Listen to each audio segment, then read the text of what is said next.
Hello, everybody. It's Connor here. I hope you're all doing fantastically well. Before we get into the stream today, I have partnered with Jack and Bill at Football Prizes, a Leeds-based community. I'm absolutely buzzing with it for the season where we're going to be giving you guys prizes and giveaways. Now, listen, 100 left, a £3.95 entry to potential hospitality tickets. Leeds United versus Portsmouth this weekend. That's your Leeds United matchday experience, of which I've done hospitality before. It is unbelievable. But not only does this £3.95 get you entered in this draw to win that fantastic prize, you also qualify for 4 more prizes. Okay, that £3.95 enters you into this ticket bowl, of which you then, it's 2 tickets for Portsmouth and then 2 hospitality tickets on Wednesday the 14th of August for Leeds United Middlesbrough. And on top of that, 2 Leeds United Willy Gnonto pictures. Link in the description below. Enjoy the prize, everybody. As I say, runs out tomorrow, so make sure you get in now before you lose out. Hospitality tickets going everywhere, and all you need to do, £3.95 to enter. Guys, it's been an absolute pleasure, and let's get in.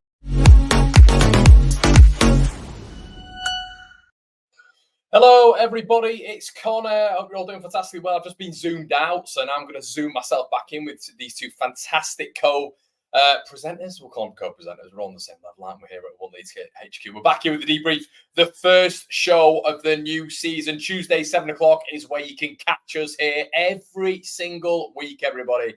Well, we've got a few bits to get into tonight. We're going to go over the summer bits. Gabe might have to dip out after about an hour or so. We'll see how long we go for tonight. So I'm just pre-warning you all. But Gabe is back on the channel. A lot of you won't have seen him throughout this entire summer period, but he is back.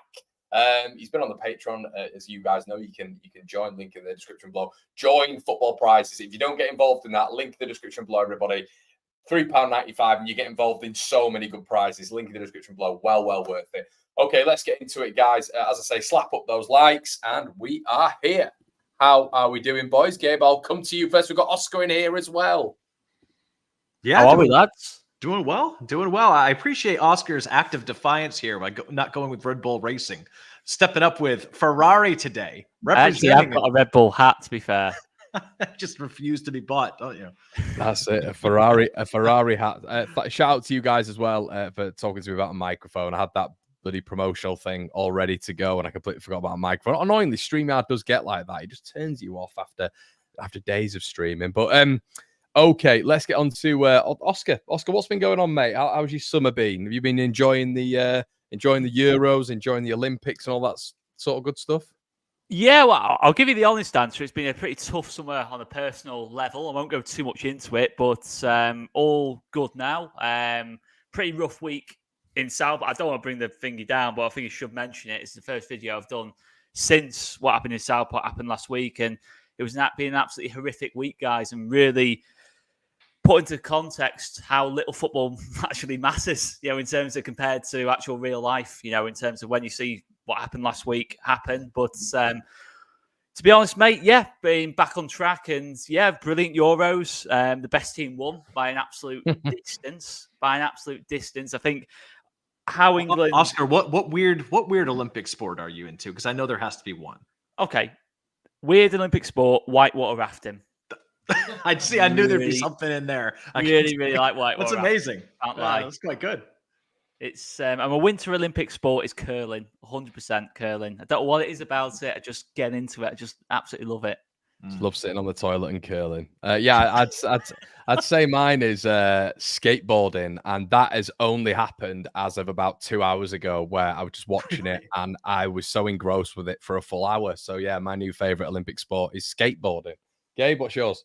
It's not a weird sport. It's stereotypically American, but the way the rest of the world's caught up to the Americans in the pool this time around. We still won more medals, more golds, but the margin used to be like double, triple.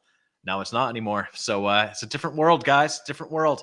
I feel like the Aussies have always been pretty good, though, no? They have been pretty good. They've been our traditional, but it's usually in particular events they've been our rivals. Now you have Marchand from France. You have the Canadian swimmers did really, really well this time around. Yeah. Some Ireland swimmers did quite well as well. As well. So it's quite nice to see in a way. But shout out to a lot of the Canadians in the chat as well. Summer McIntosh, 17 years of age. She was pretty good as well. I can't believe she's 17. Can't believe she's 17. So yeah, she should be the story of. Is she the third one along with Luke Littler and Lamine Yamal? I can't believe they're 17. Yeah. I love how you put Luke Littler in there. God. Proper sportsmen, sports people and that lot, the finest athletes and Luke Littler. Yeah, Ben Gio's just said, I love the velodrome cycling. As Brits, mate, we have to love the velodrome because it's pretty much what we win at every single time. So we have to love the velodrome. but yeah, I've seen Chris Hoy on all of the coverage as well, which is great to see. But yeah, the track sports as well. Saw the guy the other day, Noah Lyles, is it? Oh, what a race! Yeah, what a race! I mean, that man enjoys himself, and fair play to him. He's good at what he does. I rate him in the media. I really do. Not everyone will like him, but I rate him in the media. There's context there, Connor. You have to apply. It's really more his taking shots at people in America calling themselves world champions. Oh, mate, that's I love it. You should quite enjoy what he's saying. Mate, when he said that, I liked it and retweeted it on pretty much every platform. I've got personal platform as well. It's one of the most jarring things about American sports when they call themselves world champions. You're not world champions of sports that only we play. Yeah. Yeah. But yeah, good stuff. Right. Okay. I've just okay, yeah, Danny, I thought we'd won a bronze then, but Danny's just being funny. Okay, so let's get into the news. Let's get into the format, I guess, like we normally did, chaps. Where should we start? I guess the recent game. Oscar, just a bit of a brief synopsis, mate, of what you saw with Leeds United against Valencia. 2-1 comfortable win. I felt a lot of petulance from the Spanish side, it felt like. But how did you summarise the overall performance? And I guess, mate, the pre-season in general. Yeah, well, the Valencia game I was watching back. I didn't actually manage to get down to Ellen Road on Saturday, unfortunately. So I watched it back, watched the full 90, and a very, very good performance. Of course, the old adage, you can't get too carried away in pre-season, but that was near to a full Valencia team. And many would argue it was a full Valencia team, apart from Mamardashvili.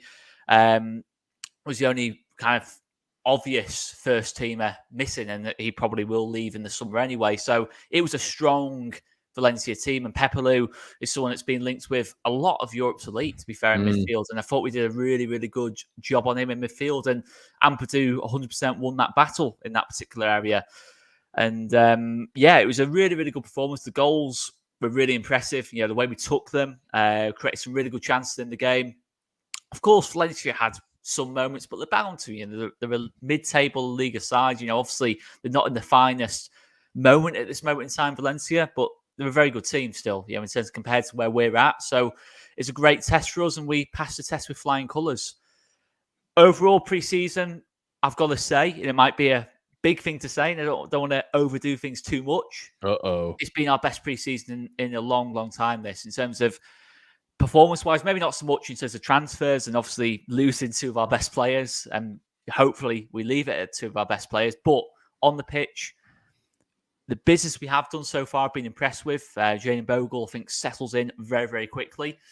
Because there was some doubts about could he play in a back four. There's no doubts at all. He can definitely play in a back four. This is not a repeat of the Barry Douglas situation. He can definitely play in a back four. He can defend as well as he can attack. Joe Rothwell, I think, settles in quite nicely as well. Whether he's going to be a first teamer or bench player or rotation player, who knows? But he seems to have settled in quite nicely. Bogle straight onto that physio table as well, settling in. Well, yeah, settled in nice and quickly there in that kind of regard. Acclimatised. Hopefully it's not too big an injury, that one, though. Yeah, we'll see. We'll see on that one. And, of course, someone who feels like a new signing but isn't a new signing is Matteo Joseph, who all of a sudden has gone from getting 1 minute, 2 minute cameos to being all of a sudden one of the first names on the team sheet and one of the greatest number 9s Leeds United have ever had at this moment in time, the way things feel. But, yeah, look, it feels positive to me. You think when Archie left, Summerville goes, you can't think anything but negative thoughts. But on the pitch, I think we've looked really good. I think we've been back to the level we were towards January in terms of performances, if not actually better, I'd probably argue. I think we look really, really good at this moment in time. And I'm looking for weaknesses in this Leeds team at this moment in time. And I'm genuinely struggling. Of course, it's early doors. We've not even kicked a ball yet. But I do feel really positive, guys. I can't lie about it. I really do feel positive going into this season. I did not think after 6 o'clock on the day of the playoff final, after coming out of Wembley, I did not feel for 1 minute I'd be this positive going into the new season. But to be fair, a lot of the weaknesses we did have, we seem to have addressed at the very least. So I feel really positive. I can't lie. Yeah, definitely. I absolutely love Oscar. When I ask him on these debriefs all the time, I say, Oscar, give us your brief synopsis of what's gone on, mate, and then we'll hear a 3-minute monologue. And I wouldn't. 8 minutes later, I'm like, what am I going to talk about when it comes to me? 46 wins. He will. Games. Oscar will tick off every box. Then me and Gabe are like, right, well, that's the end of the show. Yeah. Wasn't another subject. Our favorite American up in the top corner there. Is there anything that you can add to an already a plethora of knowledge there from Oscar on the preseason, Gabe? Yeah, I think that I view preseason a little bit differently. It's nice to see wins instead of losses, but there's not a lot of correlation between high degrees of performance in preseason and good seasons. I think you can find as many cases for as you can find against. But what I will say is it's nice to see the players. What was weird about the Valencia game is just the hard tackling, the dangerous challenges. It's a preseason match. It's a friendly. Doesn't make any sense, but whatever. Be that as it may, you want to see the players start to coalesce a little bit as a unit. It's one of the nice things about having, the returnees come back with the new signings as well as in July, as opposed to, it's still our second signing happened in August 10th last year. That's when Rodon came in. It's the 6th today. So we're still way ahead of the curve when it comes to that. And we expect some new additions. So there's more time for the team to get to know each other. Many of them have played together already. And, you like to get, it's those about minutes and reps and trying to coalesce as a team. I don't care much about the results now. They don't matter. But obviously we're not seeing a lot of negatives, right? So it's always good to see. I think I'm more excited. I think the only real takeaway I'll take out of this is that we've said all along that Mateo Joseph needs to take his opportunities to show that he's the top guy far and away in the preseason. If you're rating anyone's performances as substantive, you have to say Mateo Joseph has over-delivered on what it would probably take to go into the season as the starter. So I've been very impressed with him so far. Yeah, I like that a lot. I think Joseph has been the standout. Yeah, really. We were all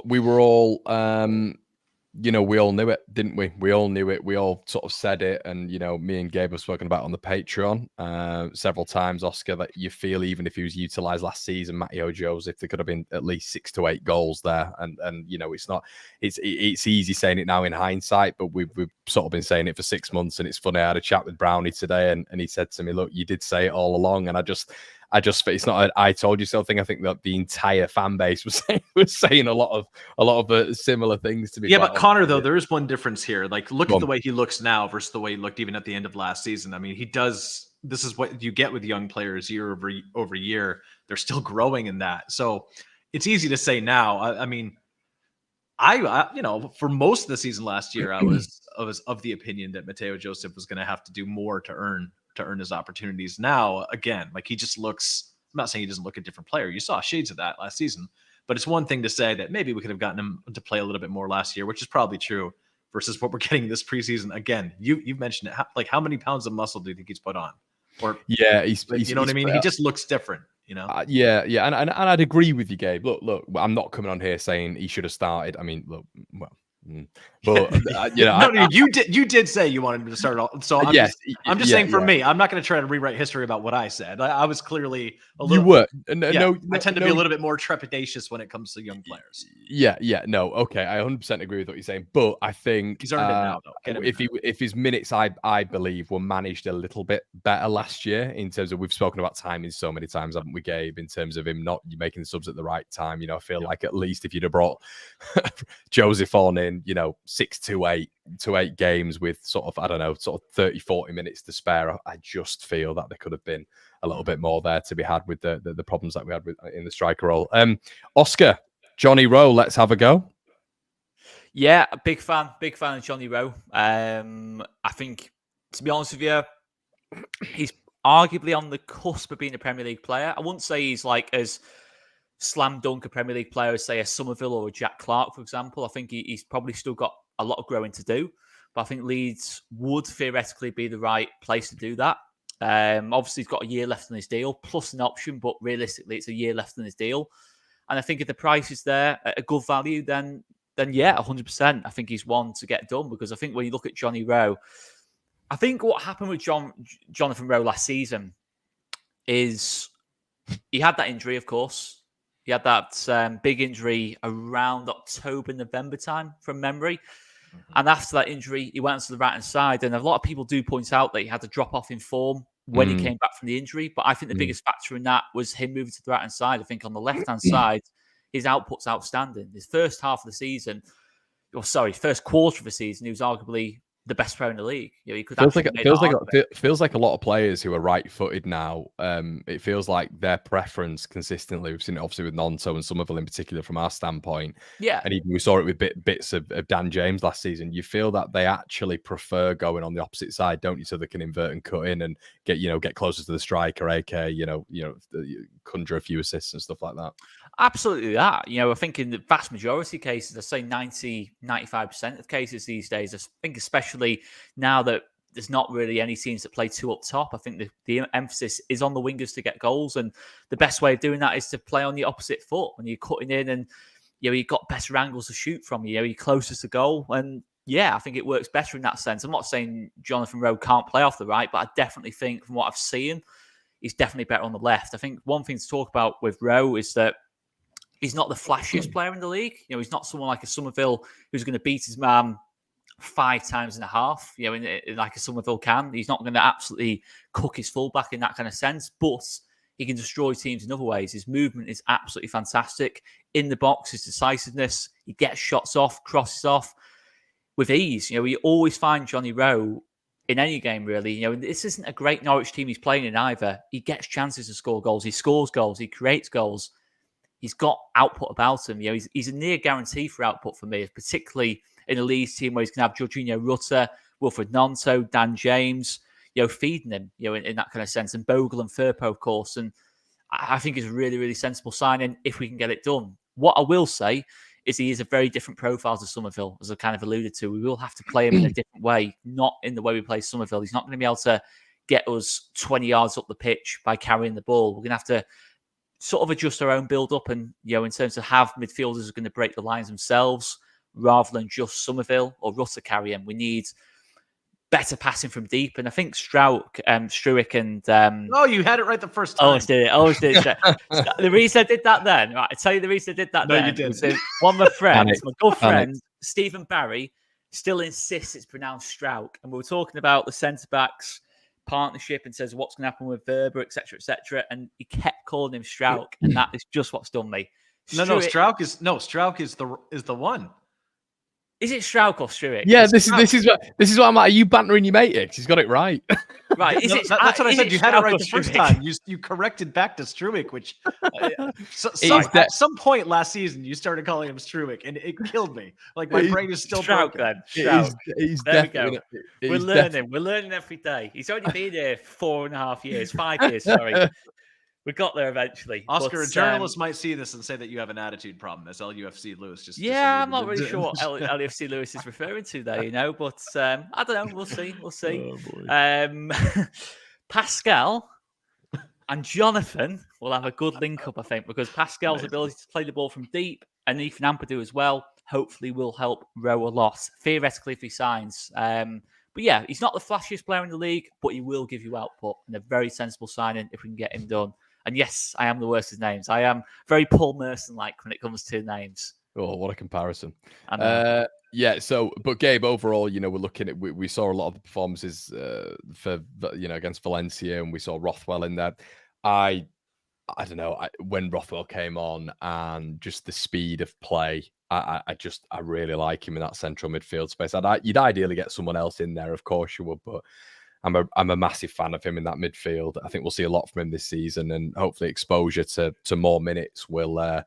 Tony Mowbray back in the day at Blackburn said he was just a wonderful player, and the sky is the limit. And you wonder his time sort of stopped at Bournemouth. He didn't really get going, and Southampton he only got the latter half of his career. And he's maybe someone, to be honest, Gabe, who's gone a little bit under the radar, even with set pieces. You saw him come on straight away, deliver 2 on the money set pieces. Are you sort of impressed with what you've seen with Rothwell? Yeah, there's been again. I try not to put too much into this preseason, but just in terms of what I've been able to see, yeah, I think he's been very good. He gives you something that maybe Kamara didn't give you, and that that Ilya Grua doesn't give you, and we know that Ampadu is not coming out of that central midfield spot. So the question is, who's the starter next to him? And It is kind of nice. As I know that you don't really rate Gruev as high, Connor, but it would be nice to see those midfielders getting rotated a little bit this season versus getting run into the ground.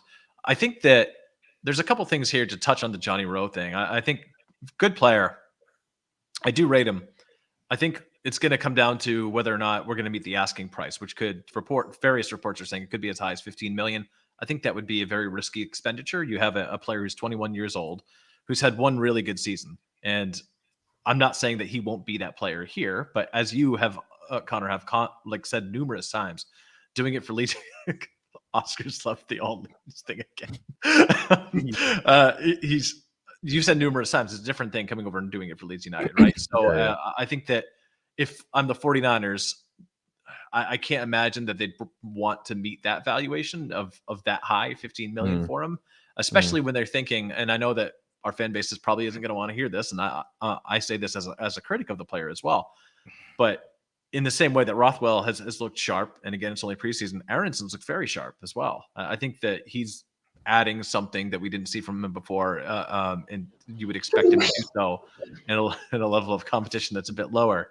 So I think the team has a lot of different options, and I think the team right now is, still going to be a couple weeks, as we mentioned on the Patreon. It takes until the middle of August for the loan market to really shape up, because that's when most of the major moves by the big clubs have been done. Big clubs, clubs in the division above, I should say. So I would expect a little bit more shuffling, but when I look at the balance of this team versus maybe last year, and the ability for us to break lines with our passing and have a little bit more creativity spread throughout the pitch versus, just honed in a couple of positions, I think, I like what I've seen so far. So I think, again, if you're, the guys upstairs at Leeds United and Daniel Farke, you're thinking, okay, do we invest something like 15 million quid in a guy like Johnny Rowe, who's 21, shows a lot of promise, has had played one really good season for a Norwich team that Oscar's quite really pointed out aren't great, and the pressure's a little bit different? Or do we reinvest that money in a couple of different positions? What I do like about Rowe, though, is that he's young. He's 21. As Oscar mentioned, he does have a lot of upside, and you can see him playing at the next level with another year or so of development. And I think we just have more options at this point than we did last season. I think that the level of going from like tier 1 Leeds player to tier 2 is much higher versus, last season we had bringing guys like Shax, no disrespect, to start off the season with, and Jan Paveda and players like that. It's a different kettle of fish right now. Yeah, 100%. And I think what you're referencing is right there, Gabe. And I think we all get excited with these shiny new toys, and it happens all the time. And we think to ourselves, do you know what? When we get them in, it's going to be fantastic. And this is probably going to be quite a nice segue, actually.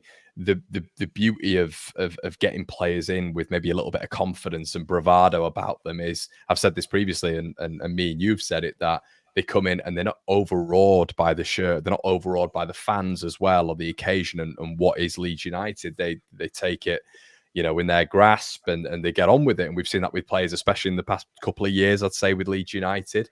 Even in the Premier League, you got your likes of Willy Gnonto, who didn't really have the assist and stuff to back it up, but he tried to take it on himself really to keep Leeds up.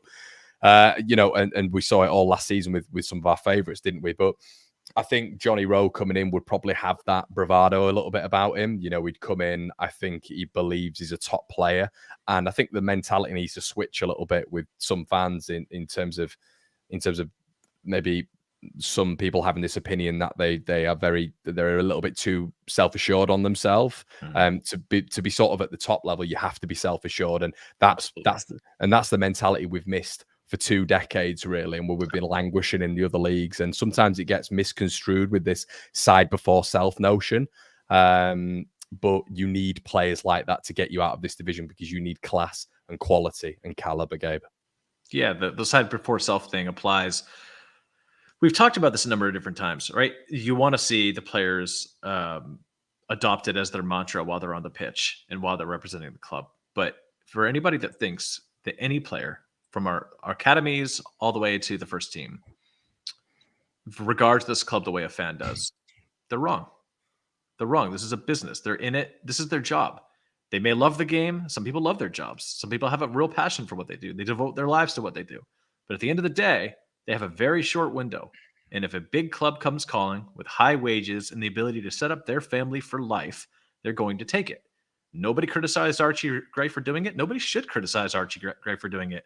Taking that move doesn't mean that he doesn't believe in side before self. I think that he exemplified that while he was on the pitch and while he was at this football club. And that's all I really ask of our players is while they're here, while they're representing the shirt and they're representing the city, that's what they do. What I saw from Crescencio Summerville, what I saw from most of the players last season was the exemplification of those values. You see that from Dan James. The commitment on the pitch is always there. The styles may be different. Their facial expressions may be different, but it was completely different to the relegation team that you could really see that there were some mercenaries in there that didn't really care. They didn't even necessarily care about coming in fully fit.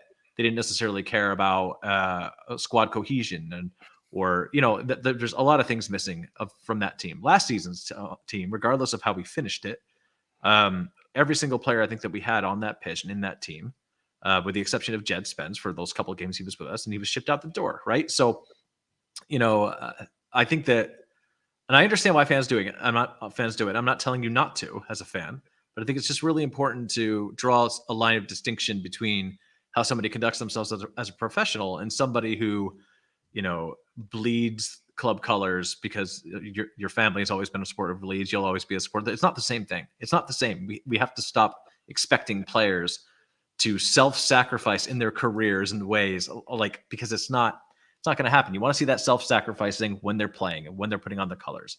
But in the off season, when they're lining up new moves, I'm sorry, it just doesn't apply. To have that expectation is really unrealistic, and it fails to recognize what the business actually is. It is a business for them. It is. Calvin Phillips will never come back to Leeds unless he has no other resort. Archie Gray went to Tottenham because it's a big club, and the club got an offer they couldn't refuse. That's just the way it is, And the Grays are still going to be in the stands. They're still going to cheer on the team. No blood, no foul. It's fine. But I think that the expectations we have, and sometimes when we talk about things like, the values and attitude and that, I think it just gets lost in the soup of false expectation and a lack of understanding sometimes for some people, not all. I think most people are pretty reasonable when it comes to this, but sometimes you see just irrational responses. Yeah, I mean, I guess we've, unfortunately, well, I'll say unfortunately, we've got to reference it. We saw Adam Pope a little bit earlier on. I've seen a couple, well, more than one or two comments in the section below, sort of discuss it, and maybe it's we should just have a little watch of it, fellas, and we'll just have a quick look at what was said about sort of Crescencio Summerville here. Summerville. See you later. And that's that. Crescencio. And just to start off with, it was just a bit of a strange beginning, I felt, but yeah. Summerville. See you later. And that's that. That's that. Dealt with. I mean, it's the one that at the beginning of the summer, which player is going to be leaving Leeds United? Archie Gray. You thought, good chance if the right money comes in. But Summerville was definitely either first or second on your list. It's happened. Did I think it'd be West Ham? No. Did I think it'd be 25 million quid? He's worth more. There is clearly, I would suggest, a trigger point. And it's gone. And so you can't, much as we want to look back and maybe penalise people, have a go at people, criticise them for the deals they put in, at the time, it might have felt the right thing to do. He didn't cost very much, did he? No. But he's definitely worth more than that, I would say. But there'll be add-ons and what have you. So, look, it's happened. It's gone. Am I unhappy? No, because I think there's an attitude issue. But there's a lot of goals to replace. I was an amazing player of the season last season in the Championship. I was. I think we saw enough of him to know how great he can be, but we also saw enough of him to know how much he could vanish. Okay, so it's probably a good idea to work back there, and it's football and opinion, of course, and that's what we can't be a hypocrite. The gentleman at the end who I can't profess to know, but the gentleman at the end who was talking about Crescencio Summerville vanishing, I don't know if it's copium, and it probably is. And look, understood. He's a young lad. A lot of people forget that. A really, really young lad. He's going to go through phases in his career. He's going to come up against, decent right backs. We saw some decent right backs last season.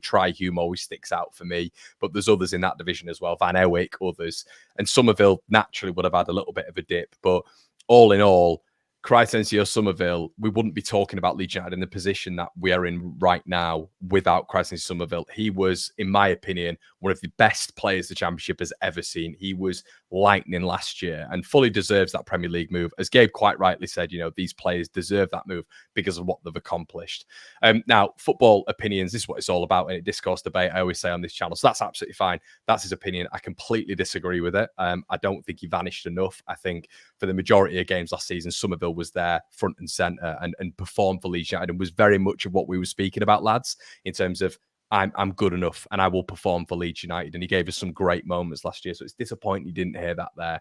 I think the second comment and the comment that we were starting on there about bad attitude or like an attitude issue, I think how you've got to frame this, I think, as a really good, I enjoy listening to Adam Pope. I think he's very good. I think his delivery is excellent. I've always enjoyed him and have kept up with his coverage over the years as an avid Leeds fan, of course. But I think someone like himself, who is bigger than all of us combined in terms of a following, a voice, someone like Phil Hay, really, when you're talking about the continuity of Leeds United coverage, broadcasting, I think you've got to be extremely careful, very, very, very, very wary of what you put out and what you say.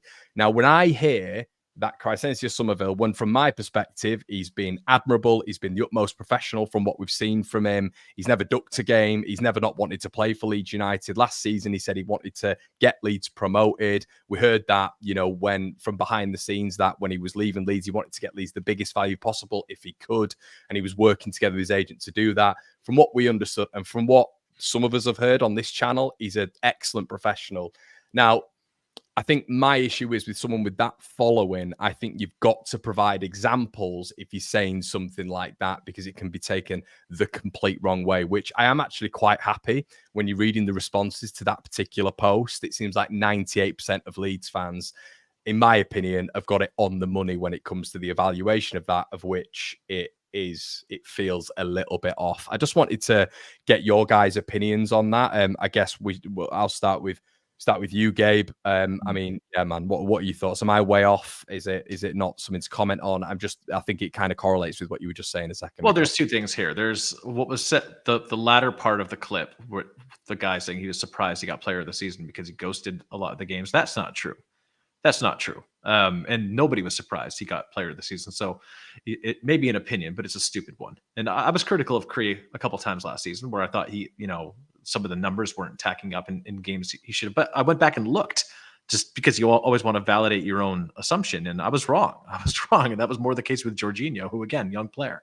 So that's number one. The second part is, and I sort of alluded to it, and there's some people in the chat talking about this, so I'm not trying to dig you out, but everybody's suddenly a body language expert. Because, again, people have different facial expressions, or because they walk differently, or, it's very absurd.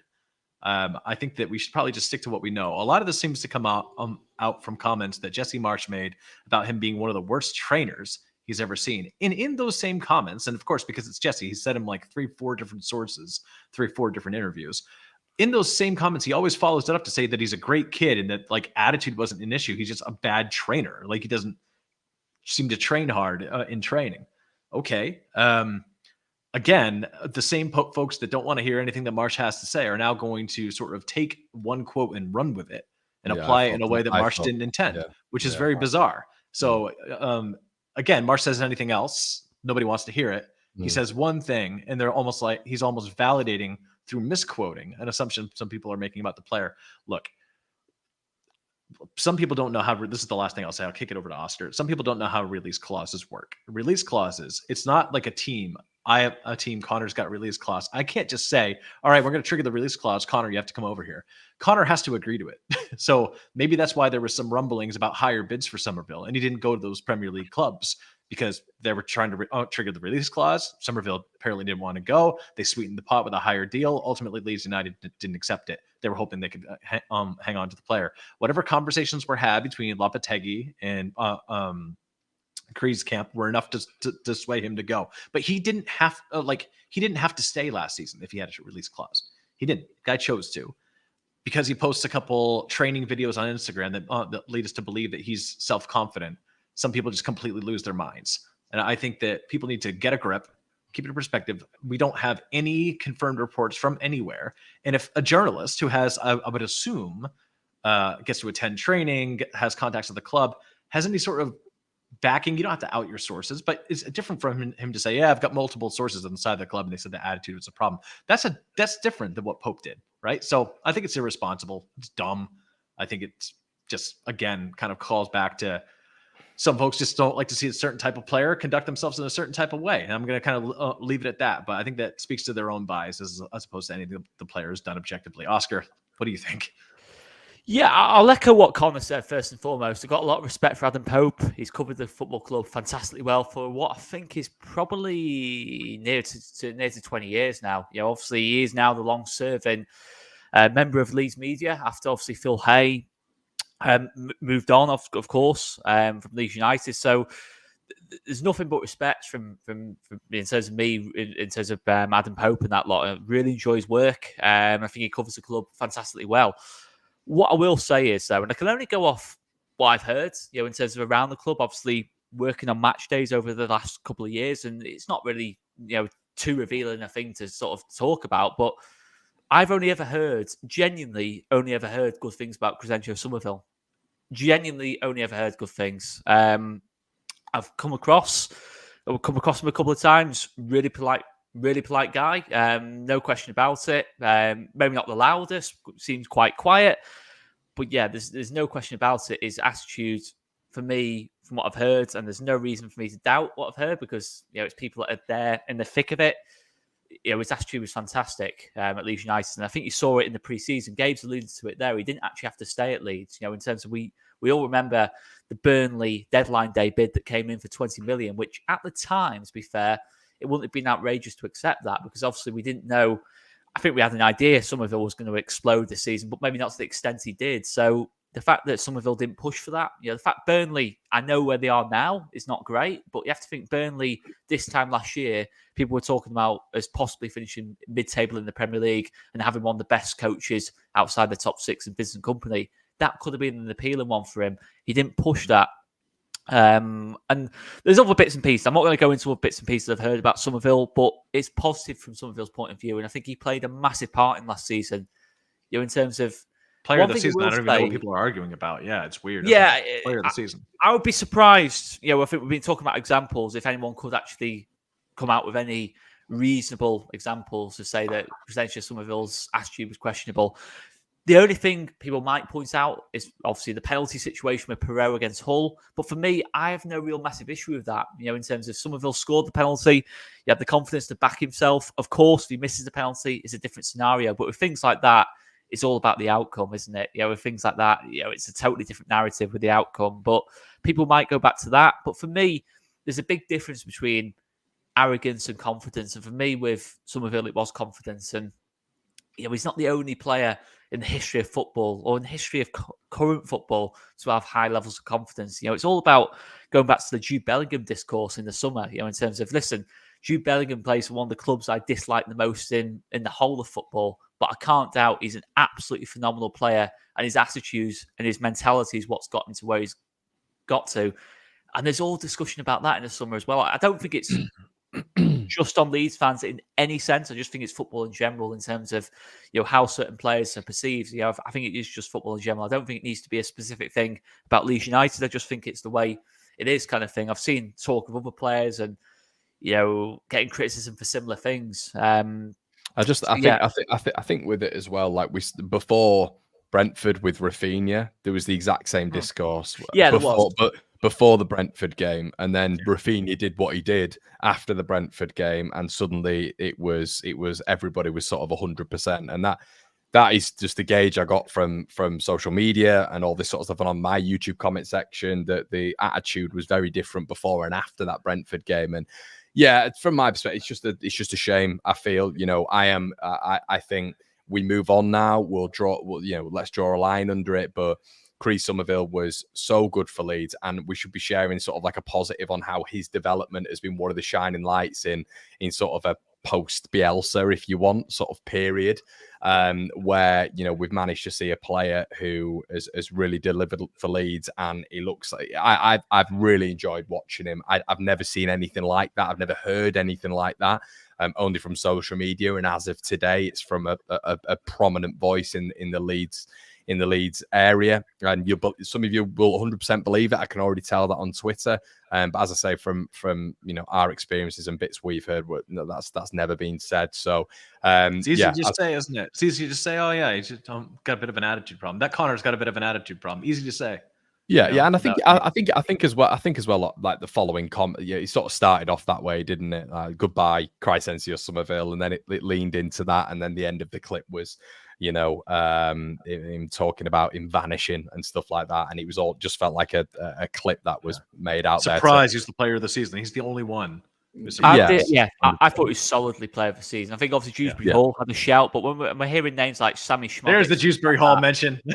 There it is. With respect to say people, Dewsbury Hall is a case maybe, but I still think Somerville. But people like as well as Oscar, just to interrupt there as well, man. I think I don't know if you were going on to this just then. Sammy Schmodix, and because I watched so much of the championship sort of TikToks that I follow and Instagram accounts. Anytime it was who's the best player in the championship, it was Summerville, and oh my god, he's so good, So obviously it's an opinion, though. That's absolutely fine. That's not the big problem with it. I just think the clip was maybe engineered to, well, he's not here anymore, so he doesn't matter. And unfortunately, we experienced something pretty similar with Rafinha when he left as well. So it was a shame. There's loads of players you can go back to that with. Max Gradle was one. Obviously the season we didn't quite make the playoffs and almost went for the double promotion. There'll always be a narrative. It's not just about Leeds. It's every club in England. It's just us English football fans. Do you know what, Oscar? What I will say, it was good to see on social media that it being sort of like called out. I felt that was good to see. So let's move on anyway, mate. Let's move on. Do we see Johnny Rowe actually getting done, or is it one of those? Was it one of those sort of tenuous links that we seem to get with Norwich, like we did with Omar Bamadeli and Max Aarons and Kenny McLean, and it never happens? What do you reckon, Gabe? What's your prediction? I think we're going to play the loan. I think we're going to play the loan market towards the middle of August and try to bring somebody from a Premier League club. I can't imagine that they'd want to take, given the strategy for giving the team what they need this season, and if they don't get promoted next year, still having enough money to be able to field a competitive side. I can't see them investing 15 million in a guy like Rowe. If that's indeed the price, it looks like what they're looking to pay is under 10. I don't think Norwich will take it unless Norwich have a really difficult financial situation right now that I'm not sure about. So, I can't see us spending that money. It's not that we can't, but I can't see us spending that money on that kind of player, knowing the kind of expenditures we'd have to do next season if we get promoted, and knowing that there's still a whole loan market that is going to be much clearer in a week or two that they can probably play with. So, no, I don't see it happening. I hope it does, because that'd be great, but I don't see it happening. Oscar? I think I'm more enthusiastic about Rowe. I think the fact, the conditions are in our favour, in the fact that Norwich aren't looking like, at this moment in time, on paper at least, yes, we know Norwich can punch above the weight. They have got a history of doing that at this level. But new manager, already obviously lost Sarah. It feels like Norwich, and they were quite lucky to get the playoffs, if we're being honest, last season. I think if you look at it, for large spells of the season, Norwich were below par. So it feels from that point of view, in terms of convincing Johnny Rowe, it's a good move. I don't think that's going to be too much of an issue. I think there's a clear gap there on the left wing, in terms of for someone to fill. Obviously, Gnonto at this moment in time looks like he will take Summerville's spot if we don't sign another left winger. But then there's obviously a spot on the right-hand side where Gnonto can challenge with James for that right-hand side. So there's clearly a space there for Rowe to be a guaranteed starter in this Leeds team for me, no question about it. So I'm more enthusiastic. Whether we can get a good fee out of it or a reasonable fee, that's another question. When obviously there's other names being mentioned, okay, albeit quite tenuously at this moment in time, and Jack Clark, etc., and a few wingers from the Liga. Obviously look at them and say they probably are better players than Johnny Rowe right now, if being honest. But Johnny Rowe for me feels like is going to be better value in terms of how much it's going to cost compared to those players. So that's going to be a factor as well. But I don't know, if I was doing it on percentages, I would kind of go 55-45. It will happen. Gabe loves that. That's brilliant for Gabe. When you build an argument and you've got a bit of quantitative data there in your head, Gabe will love it. What I appreciate is that Oscar's like, I'm really optimistic about it, and then he basically goes, "No, I said more optimistic." But what do you think my approximation would be in a statistical number based on what I said? What would you say that I would have thought it would be? 70-30. 70-30. Go on, Oscar. I'm asking you. 70-34 or against? Against. Yeah, maybe I'd go with cheeky 75-25 against. 65-35, I'd say. Ooh. Oh, okay. Just being pedantic. It was 70-30 all day. Connor Portsmouth numbers. Can't work with odd numbers. Yeah, too much. Portsmouth, Gabe. Thoughts? Sponsored by the University of Portsmouth, I think. They are indeed. Banger.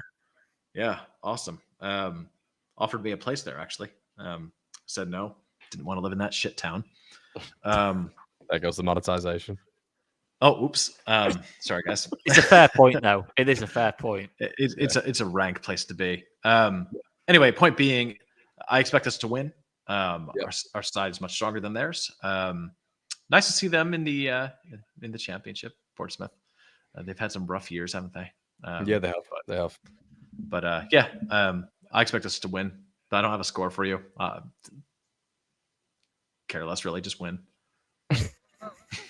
You can tell this. They're a ranked team. If we don't start off, it's not like we're fielding Shackleton and Jan Paveda and some of these guys. I mean, we have a pretty strong squad right now. We should. I think it'll be. I think they're missing one of the best players as well. Bishop, Oscar. You'll know maybe a little bit more about that than I will, but Bishop's apparently out. I think was it an illness he's got, I think, or a heart issue, I think, or something. Obviously, wish him all the best there. But yeah, I think he was the goals man last season for Portsmouth. But albeit, I think they should share out the goals a little bit.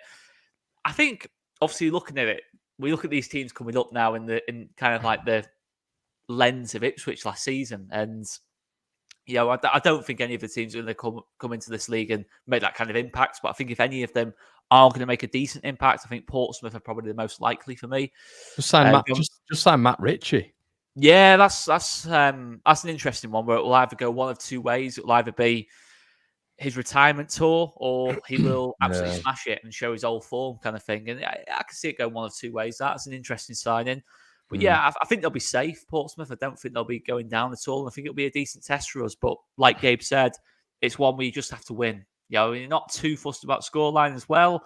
Just win. And I think the biggest thing is just show our quality, from the off. I think the issue last season, yes, there was different factors behind us not going up, but ultimately that slow start cost us. Fast start this time. Start like Leicester. Not necessarily having to batter every team, although it is a bonus. No, just get out the blocks. You're right. Churn the wins out. I personally, Oscar, don't even care at the fact that we've got Sheffield Wednesday, Hull, West Bromwich Albion. I don't care if we've got 6th, 7th, 8th ranked, hardest start. If you're the best team in the division, you win those games. Just find a way. Clean sheet, 1-0, a moment of Jorginho Rutter magic to create a goal for Matteo Joseph. Whatever it needs to be, 2-1. Just find a way to win. But, I think there'll be games this season where, like last season, we'll win quite handsomely. This one, though, I think might be a little bit more tense, but I still think quality-wise, we've got to be winning this game. We have to be winning this game. We'll just to round it off then. Gabe, obviously, I'll come to you, mate.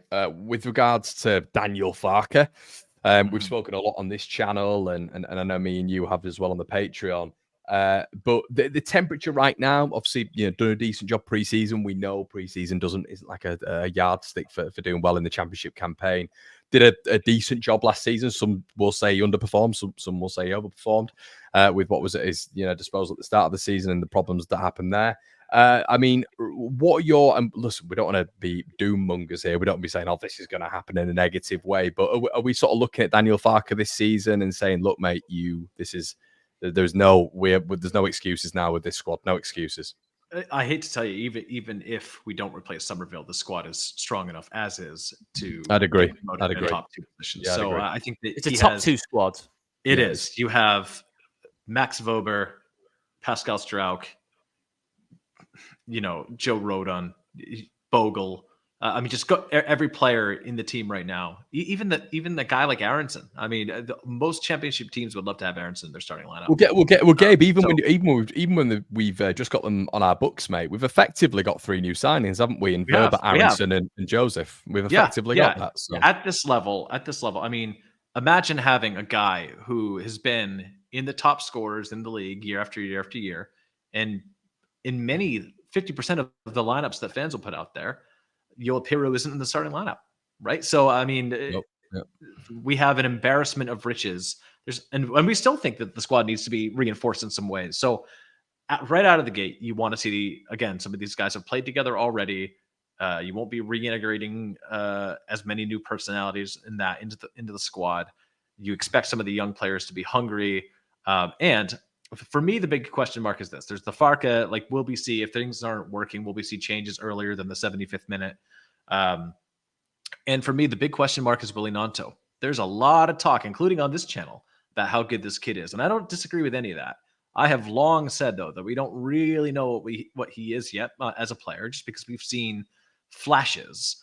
But for the amount of appearances that he had last season, the amount of minutes logged on the pitch, I have to tell you, the production wasn't good enough, right? And I don't think it's mean to say that or unfair to say that. I think that I want to see this kid produce. I want to see him score goals, and I want to see him getting assists. I want to see those goal contributions. At the end of the day, for a player like that, that's what it's all about. It's not about making some fancy moves on the ball and then going down and protesting to the referee and getting involved in the kind of petulant stuff.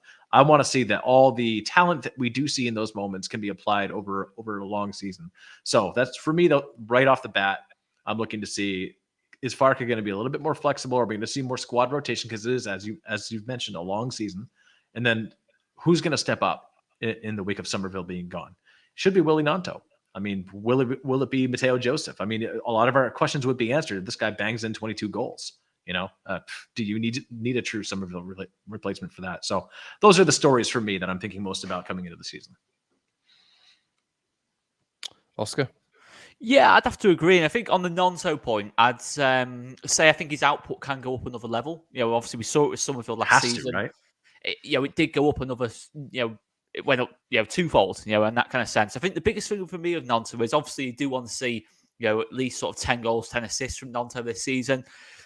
What I'll say is you want it more spread out as well. I think in both seasons now with Gnonto, he's played well, no question about it. He's been one of our best players over the 2 seasons. But I think his output, his goals and assists have all come in a bunch kind of thing. They've all come in kind of like a 2 or 3 month period, especially last season, really. In terms of from January to kind of March was where you saw a lot of Gnonto's output happen. And of course, that won us a lot of games, but you want it more spread out over a season. In terms of, I personally think he's the stronger footballer than Dan James, but I think Dan James, in terms of overall effectiveness, was probably the more effective of the 2 in terms of how well spread out his output was over the season. In that kind of sense, he was just constantly, maybe not had the most consistent season, but he was constantly reliable in terms of he'd get your goal and assist. And I think that's what Jonathan Rowe will do as well. If we did get a Jonathan Rowe, for example. So the pressure's on Gnonto a little bit if we are able to make a signing like that, in terms of a Jonathan Rowe, in terms of to deliver more consistent and spread out output. Otherwise, James and Rowe are knocking on the door. Rutter, who I expect to be our best player this season, he's obviously going to put a lot of pressure on as well. So it's a big one for Gnonto to really reinforce his status in this team. I think he is, on paper, one of our best footballers. He's just got to show now and make this his team. I think Rutter, for me, is number 1, but Gnonto's got to make sure he's number 2, from his point of view. But ultimately, it's all about what happens the best for the team. But I think that's going to be an interesting dynamic for Gnonto himself in terms of, how he reacts. And I think he's had a strong preseason when he's been on the pitch. And yeah, as Gabe said, even if we don't make another signing between now and the end of the window, I firmly believe this team should be finishing in top 2. Really should be finishing top 2. And fairly comfortably as well, I'll say, as much as that. I'm not saying it's going to be comfortable. Obviously, what should happen with Leeds and what actually happens, we all know, doesn't sometimes match. But you can't look at this team and not say it's clear top 2 at this moment in time in terms of quality. I'd say it's number 1 at this moment in time. But some would argue Burnley. I would personally say we are number 1 at this moment in time. And we've got to make that happen. Oscar's going to chant, we're number 1. We're number 1. Fantastic stuff. I completely agree with you, Oscar. That we'll round that off as the first episode back of the debrief, everybody. For some reason on YouTube, it's only saying 700 are watching, but on StreamYard, it is saying 1,700 people are watching. So, guys, rack those likes up. Fantastic numbers for the very beginning of the debrief being rolled out on a Tuesday at 7 p.m. again. Please, as I said, please make sure you're racking the likes up. Comment as always. And we will catch you on the other side, everybody. Thanks, gentlemen, for joining me. Gabe, thanks a lot. Oscar, thank you, guys. Thank you so much. Thank you so much. Always good to see you guys again. And we will see you soon, everyone. Cheers.